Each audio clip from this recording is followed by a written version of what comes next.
Hello students, welcome back to our channel study beyond classes. This is your mentor Rohit Sangar. आज हम देख रहे हैं क्लास 8 का चैप्टर 2 माइक्रो ऑर्गेनिज्म के टाइप्स क्या हैं, वो कहाँ रहते हैं और उनके एडवांटेजेस क्या हैं। Now how they are considered to be our foe. Foe का मतलब होता है दुश्मन। ये हमारे दुश्मन कैसे हैं, और हम ये कह सकते हैं कि इनके नुकसान क्या है। What are the disadvantage of micro organism. तो topic is how micro organism is our foe, कि वो हमारे दुश्मन कैसे हैं। तो देखते हैं एक्चुअल में क्या होता है कि सारी चीजें सिस्टमेटिक चलती है। सडनली ऐसा होता है कि आपकी तबीयत खराब हो गई, और सर्दियों में अक्सर होता है कि आपको कफ एंड कोल्ड हो जाता है। तो ये चीज एकदम से कैसे हो गई, पहले तो थी नहीं। इसका सिंपल सा मतलब है कहीं ना कहीं आपकी तबीयत बिगड़ी है, और तबीयत कभी भी खुद नहीं बिगड़ती। तबीयत बिगड़ती इन माइक्रो ऑर्गेनिज्म की वजह से। ये आपकी बॉडी के अंदर एंटर हो जाते हैं और आपकी बॉडी के बिहेवियर को, आपकी बॉडी के फंक्शंस को अफेक्ट करते हैं। तो फॉर एग्जांपल अगर मैं कफ की बात करूं तो कफ होता है बैक्टीरिया से। आपने बहुत सारी डिजीज सुनी होगी। आपने सुना होगा जॉइंडिस, कॉलरा, ट्यूबरक्लोसिस, हेपेटाइटिस। ये सब क्या है? ये सब इंफेक्शन है जो कि माइक्रो ऑर्गेनिज्म से होते हैं। मतलब कहीं ना कहीं इनका रोल है माइक्रो ऑर्गेनिज्म का। क्योंकि खुद सोचिए, अगर कोई चीज आपको दिख जाती तो आप रोक लेंगे। सपोज टू बी, अगर वहां से कोई चीज सामने से कुछ आ रही है, आप उसको देख सकते तो आप रोक लेंगे उसको, आप उसको लेंगे नहीं। बट वहीं पे माइक्रो ऑर्गेनिज्म क्या बहुत छोटे होते हैं, आपको दिखते हैं नहीं, तो आप इसका ये ऑटोमेटिक आपकी बॉडी के अंदर एंटर हो जाते हैं। और आपको तब पता लगता है जब ये बॉडी के अंदर अच्छे से स्टैब्लिश हो जाते हैं, स्टेबल हो जाते हैं, और आपकी तबीयत को खराब कर देते हैं। ओके, तो ये करते क्या है, इनसे हो जाती है दे कॉजेज डिजीज। दे कॉजेज, सबसे पहला डिसएडवांटेज है इसका कि दे कॉजेज हार्मफुल डिजीज। ये आपकी बॉडी में हार्मफुल डिजीज कॉज करते हैं। उन्हीं में से एक डिजीज का एग्जांपल लेते हैं हम, that is called communicable disease. Communicable disease, अब ये डिजीज बहुत ही ज्यादा इंपॉर्टेंट है। कम्युनिकेबल डिजीज, कम्युनिकेबल का मतलब क्या होता है भाई? सिंपल सी डिजीज देखिए, ये एक यहां पे पर्सन है जिसको कफ हो रखा है, कफ एंड कोल्ड हो रखा है, और ये दूसरे पर्सन से आके मिलता है। ये नॉर्मल है, ये हेल्दी है।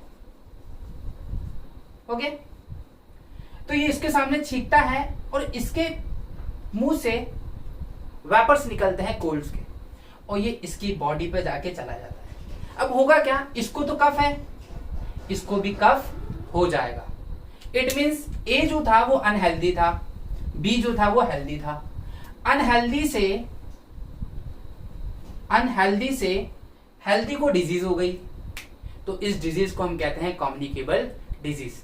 ऐसी डिजीज जो कि स्प्रेड होती है unhealthy person to healthy person. The disease which can be spread from unhealthy person to healthy person is called communicable disease. देखिए, ऐसी डिजीज आप पहले लिखते भी जाइएगा। द डिजीज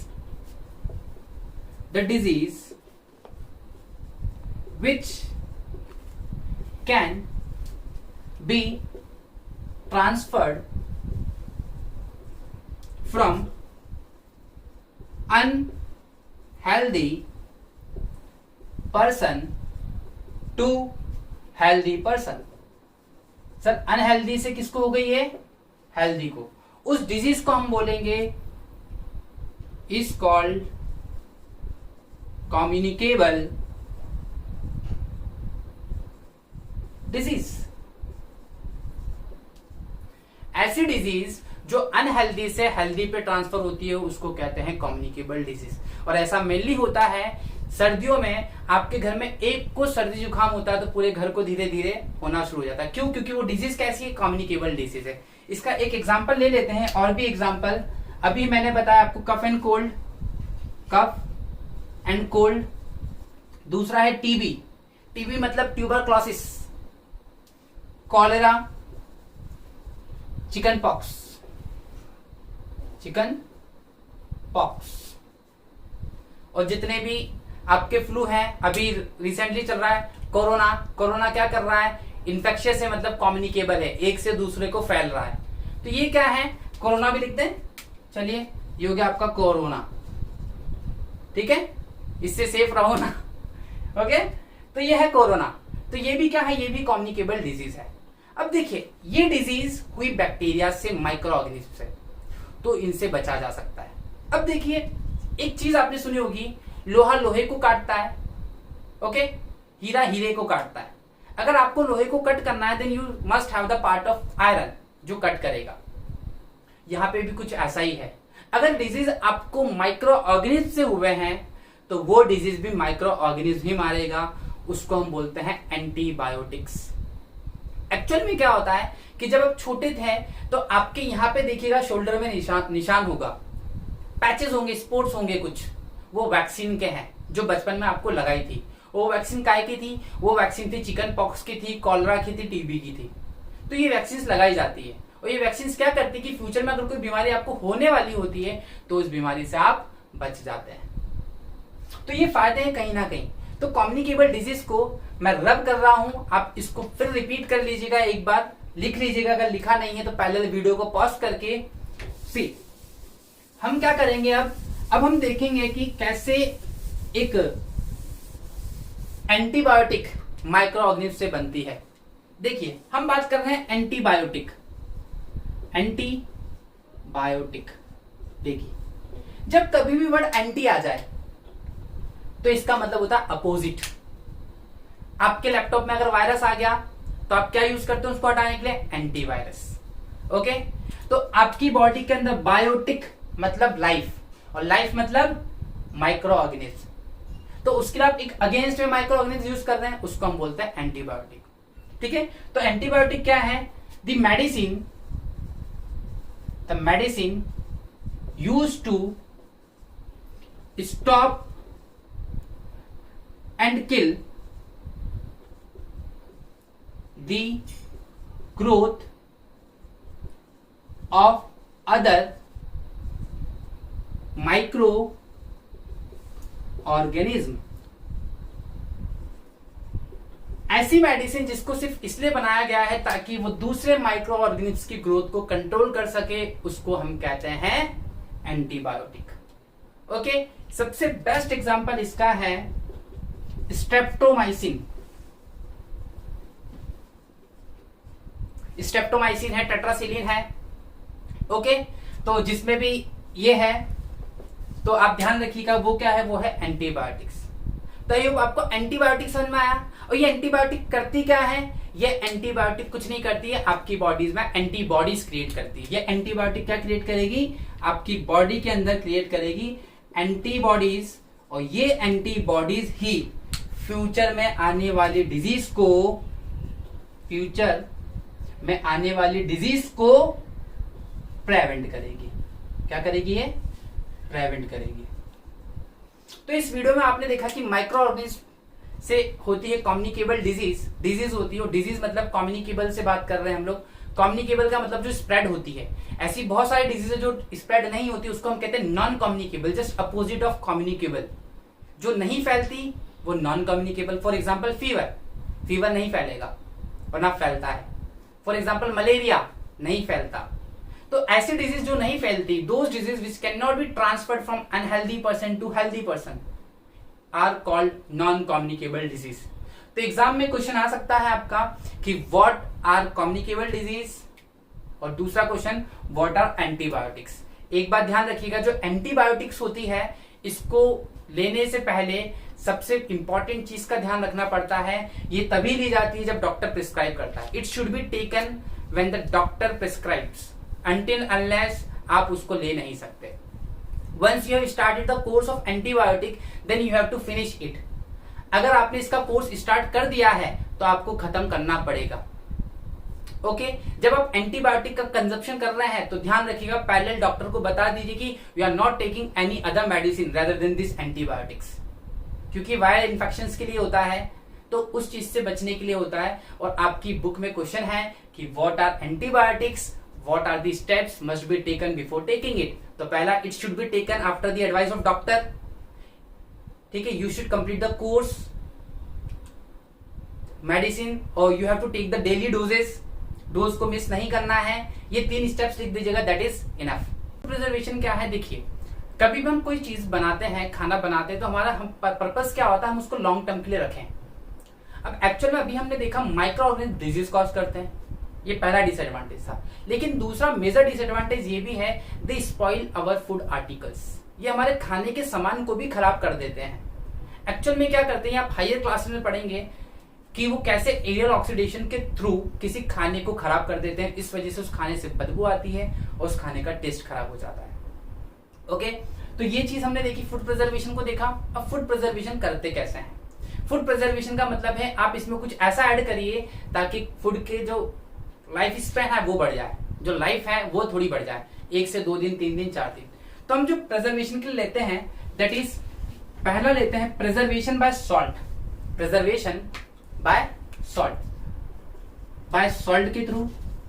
आपने देखा होगा अचार में बहुत ज्यादा नमक डाला जाता है ताकि अचार खराब ना हो। दूसरी चीज बाय शुगर, आपने जेली देखी होगी, जेली देखी होगी, खाया भी होगा, बॉर्नविटा वगैरह में देखा होगा, क्रिस्टल्स अलग ही दिखते हैं शुगर के, वो इसीलिए ताकि लॉन्ग टर्म तक चले। तीसरी और सबसे इंपॉर्टेंट चीज यहाँ पे है ऑयल एंड विनेगर। आपने देखा होगा ऑयल को, अचार पिकल्स में ऑयल बहुत ज्यादा डाला जाता है, क्यों डाला जाता है, ताकि वो खराब ना हो। ऐसे ही आप जब जर्नी में जाते हैं तो आप पूरी प्रेफर करते हैं इंस्टेड ऑफ चपातीस, क्योंकि पूरी लंबे समय तक चलती है क्योंकि उसमें ऑयल होता है। फोर्थ और इंपॉर्टेंट चीज होती है हीट एंड कोल्ड ट्रीटमेंट।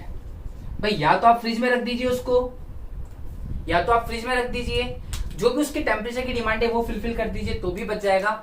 और सबसे इंपॉर्टेंट है पैकिंग एंड स्टोरेज, या तो आप उसको पैक कर दीजिए या आप इसको स्टोरेज कर दीजिए प्रॉपर जगह पे। तो फूड प्रिजर्वेटिव्स है क्या? Salt and edible oils are generally used to check the growth of micro organism, are called preservatives. ठीक है, एडिबल ऑयल में क्यों कह रहा हूं, खाने वाला ऑयल, पेट्रोल की बात नहीं कर रहा, केरोसिन की बात नहीं कर रहा, वो आप नहीं खा सकते। I am talking about edible oils. तो फूड प्रिजर्वेटिव्स क्या है? सॉल्ट, देखिए salt and edible oils are generally used to check growth of microbes। Microbes कौन? माइक्रो ऑर्गेनिज्म की बात कर रहे हैं। ठीक है, तो ये कहलाते हैं फूड प्रिजर्वेटिव्स। और फूड प्रिजर्वेटिव्स हम इन सब तरीकों से कर सकते हैं, या तो आप सॉल्ट ऐड कर दीजिए, या तो आप शुगर ऐड कर दीजिए, या तो आप उसमें ऑयल ऐड कर दीजिए, या तो आप उसको फ्रिज में रख दीजिए, या तो आप उसको पैक कर दीजिए एयर टाइट कंटेनर में। तो ये कभी भी खराब होगा लेकिन काफी समय तक आप इसको बचा सकते हैं।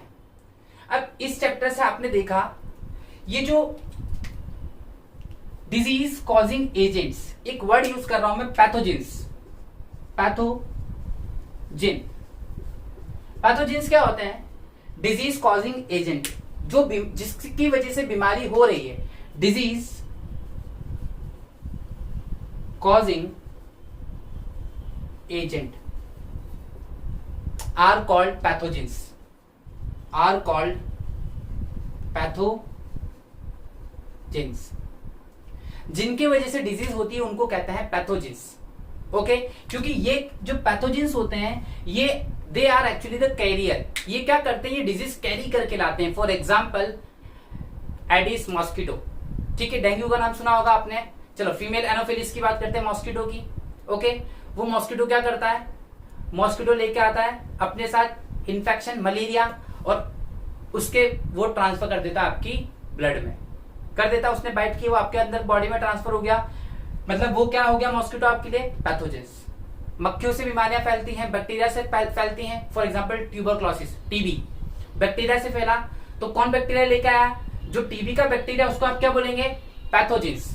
ओके, तो ये होता है पैथोजेंस। पैथोजेंस वो जिसके वजह से बीमारी हुई है, जो लेके आया है बीमारी। इतनी बात समझ में आई? तो ये क्या है? ये आपका अपने पूरा चैप्टर में देखा कि कैसे प्रिजर्वेटिव्स हेल्प करते हैं किसी भी फूड आर्टिकल को प्रोटेक्ट करने के लिए फॉर लॉन्ग टर्म।